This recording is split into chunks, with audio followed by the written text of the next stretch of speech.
5 August Awami League সরকার পতনের পর আলো আসবেই নামক হোয়াটসঅ্যাপ গ্রুপের কিছু স্ক্রিনশট ফাঁস হলে বেশ সমালোচনার মুখে পড়েন অনেক তারকারা। এরপর অনেকেই গা ঢাকা দেন, কেউ কেউ পাড়ি জমান বিদেশেও। সেই গ্রুপে আন্দোলনরত ছাত্রদের উপর গরম পানি ঢালার পরামর্শদাতা হিসেবে ব্যাপক সমালোচিত অরুণা বিশ্বাস এখন বিদেশে অবস্থান করছেন। শেখ হাসিনার সরকার পতনের 2-3 দিন পরেই গোপনে দেশ ছেড়ে কানাডা পাড়ি জমিয়েছেন তিনি। আলো আসবেই নামক সেই হোয়াটসঅ্যাপ গ্রুপে আওয়ামী লীগ সমর্থক হিসেবে পরিচিত একদল অভিনয় শিল্পী গোপনে ছক কষছিলেন কিভাবে ছাত্রদের আন্দোলন দমানো যায়, যেখানে অন্যতম সহযোগী ছিলেন অরুণা বিশ্বাস। এলো কেয়া সুপার বিউটি সোপ, নতুন রূপে নতুন সৌরভে ভিটামিন ই সমন্বয়ে শুধুমাত্র তোমারই যত্নে, কারণ তুমি স্পেশাল।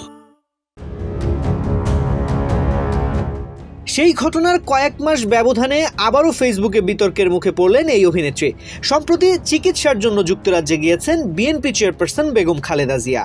সেখানে তাকে হিথ্রো বিমানবন্দরে স্বাগত জানান বড় ছেলে তারেক রহমান, পুত্রবধূ ডক্টর জোবাইদুর রহমান সহ পরিবারের সদস্যরা।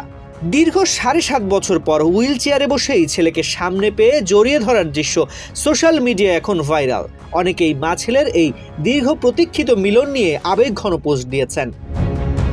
যাদেরই একজন আলো আসবে এই গ্রুপের অরুণা বিশ্বাস। 8 জানুয়ারি বুধবার রাত 10টায় খালেদা জিয়া ও তারেক রহমানের সেই আবেগঘন দৃশ্যের ছবি নিজের ভেরিফাইড ফেসবুক অ্যাকাউন্টে পোস্ট করেন অরুণা বিশ্বাস। সঙ্গে ক্যাপশনে লিখেন, মা আর সন্তান, এটাই পৃথিবীর সবচাইতে সুন্দর দৃশ্য, মা। সঙ্গে আদরের ইমোজি জুড়ে দেন অভিনেত্রী।